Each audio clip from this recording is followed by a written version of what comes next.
All right, everybody, we are in 6 parts of similar triangles. This is geometry and all things algebra.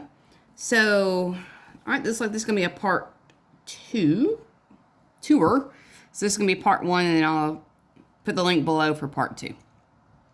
All right, so it says if two triangles are similar, then the following corresponding parts are also proportional to the corresponding sides: the altitudes, the angle bisectors, and the medians. Now, an altitude is kind of like the height. It starts from an angle and is perpendicular to its opposite side. An angle bisector starts from an angle, and it bisects or cuts the angle in half. It's not perpendicular to the other side, and it's not hitting the other side in the middle, which is what a median does. It cuts the angle into 2 equal parts. The median starts at an angle, so all 3 start at an angle, but the median will bisect the opposite side, and that is to say that GJ and IJ, J being the middle, will be the median. Okay, with that being said, I'm going to do 1, 2, 3, and 4, and then depending on the time frame, I may have to do part 2 in a link below. So number 1 has some numbers that we are not going to use, so kind of be aware of that. We are ultimately looking for X, which is WS. And I'm hoping you understand that this is a median because it started from angle S and it cut the opposite side in half. No, baby girl. It's going to match up to this DF, which is 15. So let's start there. X goes with 15. There's my first ratio. Now I need to match that with a set. Now, this is important. You have to pay attention to what numbers go with each other. Otherwise, you're going to miss this, and it's going to be a very easy problem to miss. So I went with X with the 15. All right. I'm going to choose to do 16, which is TS.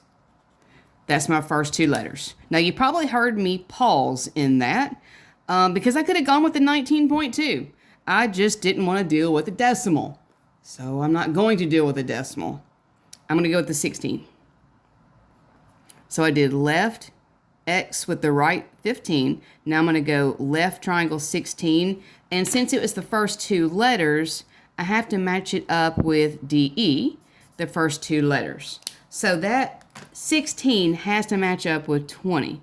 Now, a minute ago, I said there are going to be numbers that I don't use here, and I'm not using the 19.2, and I'm not using the 24. I could have, but then I wouldn't be using 16 and 20. So all you got to do is choose, and then look at the order of the letters to know what they match up with. After that, cross multiply, easy peasy. 20 times X, 15 times 16,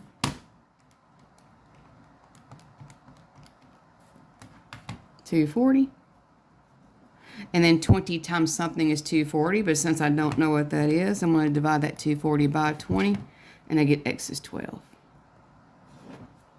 There's my X. Always remember to go back, since this is geometry, and look at those directions, because sometimes it'll say to find certain things. It just says to find X on these problems, so after you find X, you're done. All right, number 2. Okay. Well, I see there's my X, which is IH, my middle and last letter. It's going to go with LK, and that's going to match up to that 14. My 10 will go with my, stop it, baby, will go with my 8. Now, this starts at an angle, stop it, baby, and is perpendicular to the opposite side. So this is what we call an altitude. Alrighty, here we go. X over 14. You're going to find a way to get to my pen. X over 14, 10 over 8, and I went left to the right, so you have to be consistent in what you choose to do. 8 times X is 8X. 14 times 10 is 140. Well, I don't know what multiplies times times 8 to get 140. So I'm going to take 140 and divide by 8, 17.5. And if you're anything like my students, can I get a decimal? Yes, you can get a decimal. Do you think in the real world that all of these people that use math every single day are going to have straight up numbers like 12, like 17, like 25 all the time? No, they're not. Decimals exist for a reason. That's going to happen. All right, 17 and a half. Okay, now at this point, try 3 and 4 kind of on your own. I'll work it over here and then check back in with me. If you're not quite comfortable there yet, no problem. I've got you. All right, so I see there's my X, which goes from E to F. That's my first and third letter. It's going to match up to the first and third letter in my first triangle. And so hopefully you can see it goes with the 38. All right, that means 32 goes with 24. This is an angle bisector, if you were wondering, because it starts at an angle and then cuts this angle in half. All right, I'm going to go left to right again, because I'm very much a creature of habit. So I'm going to do 38 over X. And if you are someone who just said, I thought the X is always on top. Well, no, not in this case.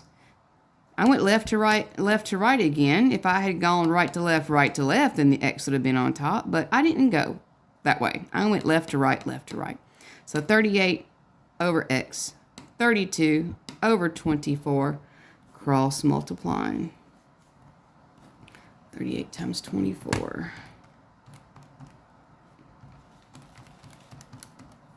912. Lord.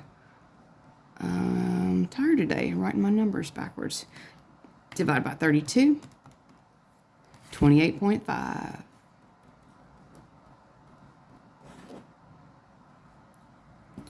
Alrighty, number 4. Okay, see my X right here. That runs from P to Q, which is my first 2 letters. UT, boom, that goes together. All right, those two go together. Those are called altitudes because they both start at an angle, like angle Q, and comes perpendicular to the opposite side. Now, I can't go straight through the triangle to make it perpendicular, so I have to think kind of outside the box in some cases. Either way, 12 over 15, X over 42. I went top to bottom, top to bottom. Could I have done the X over 42 first and then 12 over 15? Absolutely. 15 times X is 15X. 12 times 42 is 504. And I don't know what 15 multiplies to get 504, so I'm going to divide. There it is, 33.6. All right, you guys, there was part 1 of 6 parts of similar triangles in the All Things Algebra, the geometry version. So, yeah, I'm at 8 minutes. All right, so listen, well, 9 minutes. Because it takes a long time to load a video into YouTube, going to do a part 2. So go down to the description, click on the link to part 2. I'm going to pick up with number 5.